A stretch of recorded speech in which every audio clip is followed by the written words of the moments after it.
सभी को पुनः एक बार नमस्कार। मैं कमल बिश्नोई हिंदी व्याख्याता आप सभी का हार्दिक स्वागत करता हूं। अपने जो तैयारी का क्रम था उसमें सेकंड ग्रेड और फर्स्ट ग्रेड की तैयारी में अपनी किताबें पढ़ रहे थे। उसमें अंतरा पुस्तक में अपने अज्ञेय का जीवन परिचय पढ़ा था।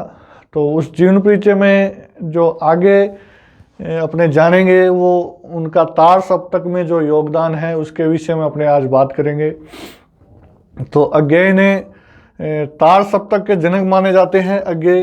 तो सबसे पहले तो मैं ये बता दूं कि तार सप्तक है क्या।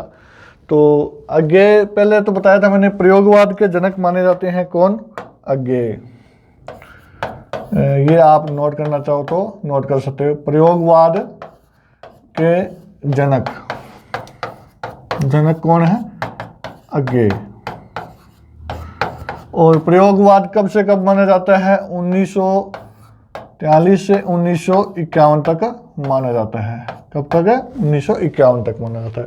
अब प्रयोगवाद के जनक है वो अज्ञेय है, लेकिन प्रयोगवाद ये जो तार सप्तक है, इस तार सप्तक के जनक भी अज्ञेय ही माने जाते हैं। कौन माने जाते हैं? अज्ञेय ही। किसके? तार सप्तक के जनक कौन है? अज्ञेय है।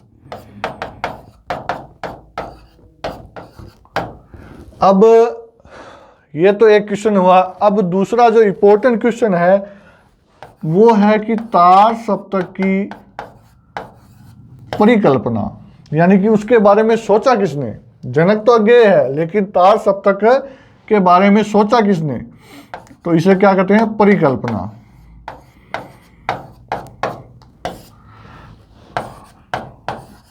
प्रभाकर माचवे कवि है और दूसरे नेमीचंद्र जैन है।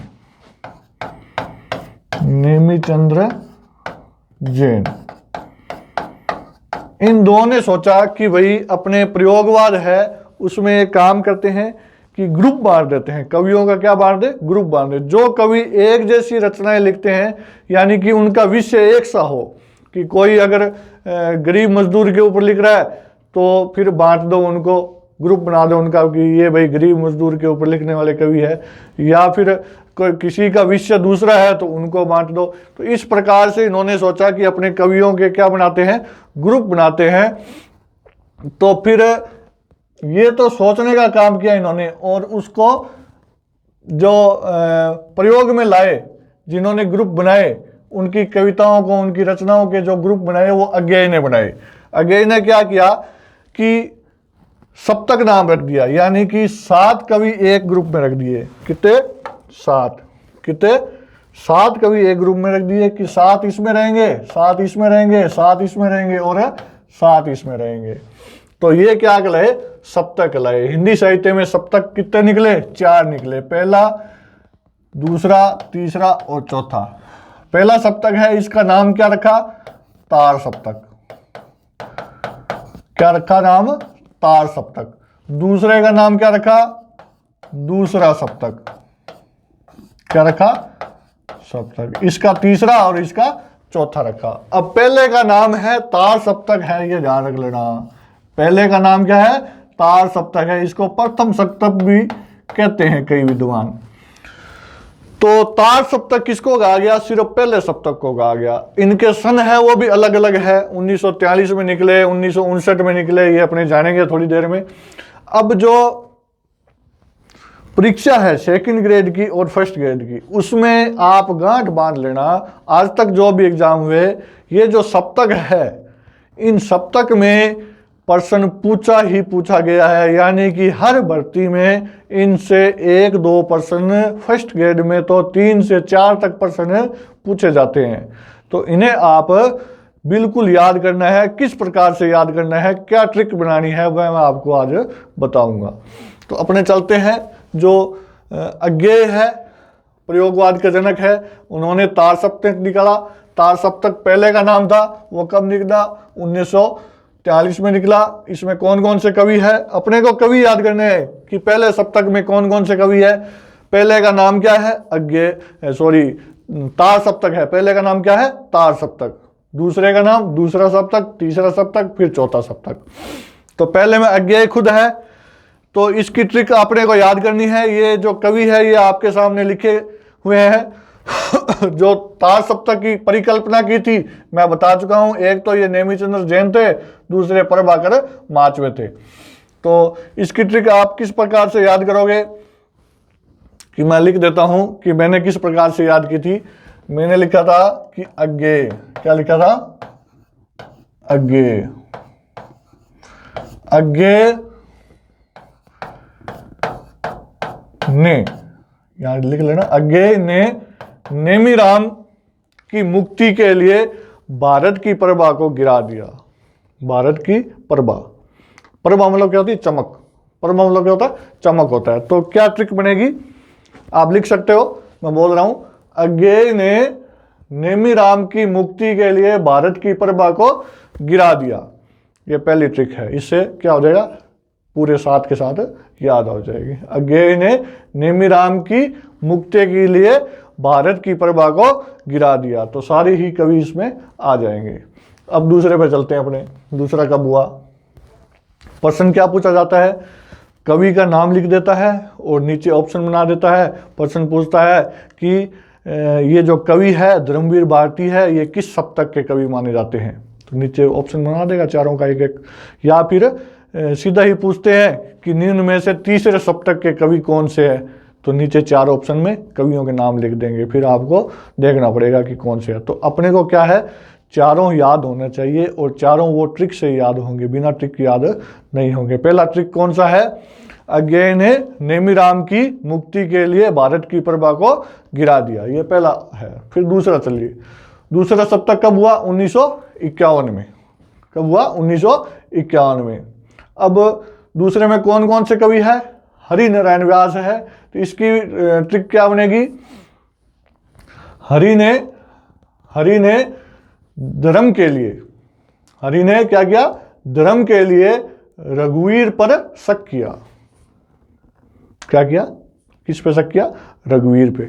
और रघुवीर है, ये रघुवीर है, आपको पता है ये राम भगवान है, रघुवीर है। ये अपने घर महलों में तो बेचारे रहे नहीं, वनवास में पूरी जिंदगी इनकी निकल गई। तो ये कहते हैं ये किस में रहे, नरेश बहादुर के भवन में रहे। इतना बात ध्यान रखना, किसके भवन में रहे, ये नरेश बहादुर के भवन में। तो यहाँ से ट्रिक क्या बनेगी लगातार कि हरि ने धर्म के लिए रघुवीर पे क्या किया, शक किया। क्या किया, शक किया। किसने, हरि ने। हरि का नाम आप विष्णु से याद रख सकते हो कि विष्णु भगवान को हरि कहते हैं। तो हरि ने क्या किया भाई, किस पे किया, हरि ने धर्म के लिए किस पे शक किया, रघुवीर पर शक किया और फिर नरेश बहादुर के भवन से निकाल दिया उनको। शक होगा तो फिर निकालेंगे।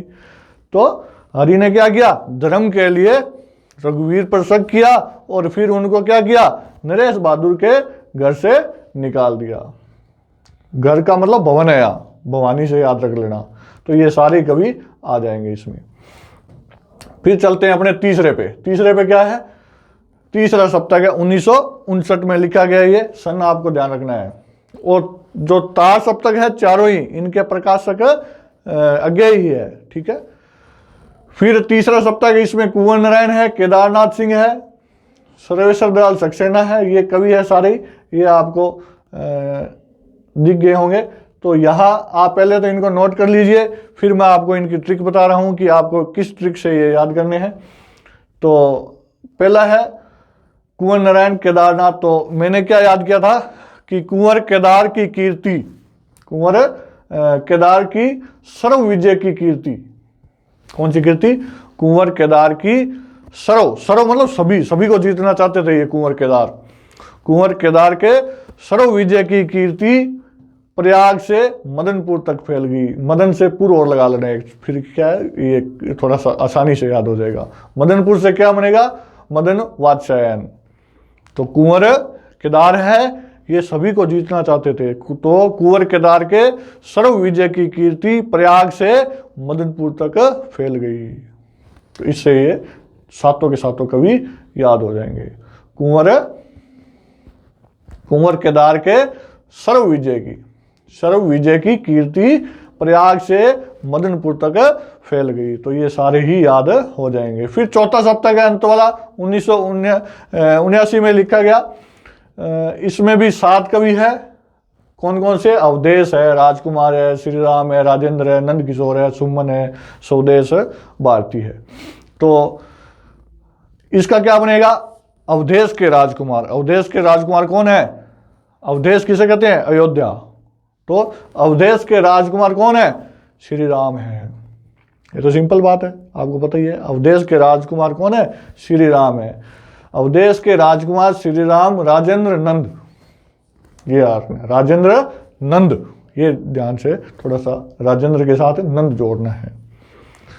अवधेश के राजकुमार श्री राम, राजेंद्र नंद सुमन को स्वदेश भेजते हैं। इस राजेंद्र नंद के साथ लिख लेना, राजेंद्र नंद के साथ सुमन को स्वदेश भेजते हैं। सुमन है वो अकेली नहीं जा रही है, किसके साथ जा रही है? राजेंद्र नंद के साथ जा रही है। कहाँ जा रही है? स्वदेश जा रही है। ठीक है, तो इस प्रकार से ये जो 7 कवि है याद हो जाएंगे। दोबारा बता देता हूं कि अवधेश के राजकुमार श्री राम, राजेंद्र नंद के साथ सुमन को स्वदेश भेजते हैं। ये चारों ही 7 ट्रिक है वो आपके 7 जो कवि है ये याद हो जाएंगे इस प्रकार से। तो आपको क्या करना है? ये ट्रिक कब याद आएगी? जब आप बार बार इसको याद करोगे। एक बार पढ़ने से याद नहीं होगी, बार बार आप करोगे, यानी कि इसको रटना पड़ेगा। इस ट्रिक को रटना ही पड़ेगा। रटोगे बार बार, बार बार कब? उठते, सोते, बैठते, गाते, रोटी बनाते हुए, कोई भी काम करो आप बार बार इस ट्रिक को याद करोगे, दिमाग में लाओगे कि गुरुजी ने ये बताया था, इस प्रकार से याद करना है, तब जा करके ये याद होगी। कि हम जब तैयारी करते थे तो पूजा पाठ करते थे, क्योंकि जब तैयारी करते हैं, नौकरी लगनी होती है, तो पूजा पाठ सभी करते हैं। और जब पूजा पाठ करते थे तो आरती, हमारे गुरु थे, उन्होंने कहा था कि भाई आरती गाओ, भगवान का नाम लो। तो आप उस वक्त भी क्या करो? नौकरी लगनी है तो आपको सब कुछ छोड़ना पड़ेगा। तो हमने कहा भी भगवान का नाम कैसे छोड़े? तो उन्होंने कहा पूजा कर दो भगवान की, और हाथ जोड़कर आरती की जगह क्या बोलो? संधि के शब्द याद करो, और जो ट्रिक बताइए वो याद करो आप। तो भगवान के सामने बैठ करके आप भगवान की उपस्थिति भी लग जाएगी, साथ में पढ़ाई भी चलती रहेगी। तो हाथ जोड़ के, आँख बंद करके आप क्या करो? इन ट्रिकों को याद करो। तो ये ट्रिक थी। फिर इनसे जुड़ी हुई 1-2 बातें और है, वो भी देखते हैं।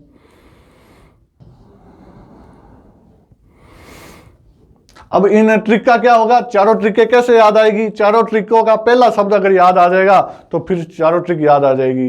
पहला शब्द किस प्रकार से याद आएगा कि अज्ञे। पहले का तो पहला कवि कौन है? अज्ञे। दूसरे का कौन है? हरि। तो अज्ञे हरि, अज्ञे ने हरि कुंवर को कहां भेजा? अवधेश भेजा। ये तो चारों ट्रिकों का पहला अक्षर याद हो जाएगा। चारों ट्रिकों का पहला अक्षर याद हो जाएगा तो फिर पहला अक्षर याद होते ही ट्रिक अपने आप याद आ जाएगी। अगर 2-4 बार 10 बार आपने याद की होगी ट्रिक, तो दिक्कत कहाँ आती है? पहले शब्द की दिक्कत आती है। अगर पहला शब्द अपने को याद आ गया फिर पूरी ट्रिक याद आ जाएगी। तो पहला शब्द किस प्रकार से याद आएगा? अज्ञे तो आपको याद ही रहेगा, क्योंकि अज्ञे है वही इनके जनक है। तो अज्ञे ने हरि कुंवर को अवधेश भेजा। ये चारों ट्रिकों का पहला शब्द है। अज्ञे ने हरि कुंवर को, देखो हरि, अज्ञे ने हरि कुंवर को, कुंवर है तीसरे का, कहां भेजा? अवधेश भेजा। तो ये ध्यान रख लेना। फिर 1-2 बातें और है। प्रथम महिला कौन थी 4 सप्तकों की? शकुंतला माथुर थी। और कुल महिलाएं कितनी है? 3 है। शकुंतला माथुर है, सुमन राजे है, और कीर्ति चौधरी है। ये 3 महिलाएं हैं। ठीक है, तो राजस्थान से एकमात्र कवि है इनमें से नंद किशोर है। नंद किशोर कौन से सप्तक के? 4थे सप्तक के कवि है। ठीक है, और पति पत्नी कौन है इसमें? गिरजा कुमार माथुर है और शकुंतला माथुर है। और ये कौन कौन से? ये अलग अलग में है, भाई ध्यान रख लेना थोड़ा। फिर जो नकेनवाद और प्रपद्यवाद है, इनमें 3 कवि माने जाते हैं। ये एक बार कोई बीच में आ गया ये लिखा हुआ, इसको आप नोट कर लेना अगर करना चाहो तो। नकेनवाद और प्रपत्यवाद, ये जब हिंदी साहित्य का इतिहास कराऊंगा तब आपको समझाऊंगा ये क्या चीज़ है। इसमें 3 कवि माने जाते हैं। नए नए से शुरू होते हैं ये तीनों। क्या है? नलीन, नरेश कुमार, देखो न से नहीं है, ये तीनों जो शब्द है, देखो जो तीन है, नकेनवाद, ये तीन पहले शब्द से पड़े हुए हैं, न, के और न से क्या नलीन, के से क्या केसरी कुमार और न से नरेश कुमार। इस प्रकार से ये नकेनवाद है। तो नकेनवाद कब वो आरंभ हुआ? तीनों कवियों के पहले नाम से आरंभ हुआ। तो ये जब अपने हिंदी साहित्य का इतिहास पढ़ेंगे तब मैं आपको थोड़ा सा और आसानी से समझाऊंगा इनको कि ये क्या चीज़ है। तो इस प्रकार से अपने क्या तार सप्तक के जो कवि हैं उनको ट्रिक के माध्यम से याद कर सकते हैं। तो आशा करता हूँ कि आपको ये समझ में आ गए होंगे। आगे जो अध्याय है अपना, आगे से आगे का जो अध्याय है शायद तक केदारनाथ सिंह का अध्याय है, तो वो अपने आगे वाली क्लास में पढ़ेंगे। धन्यवाद।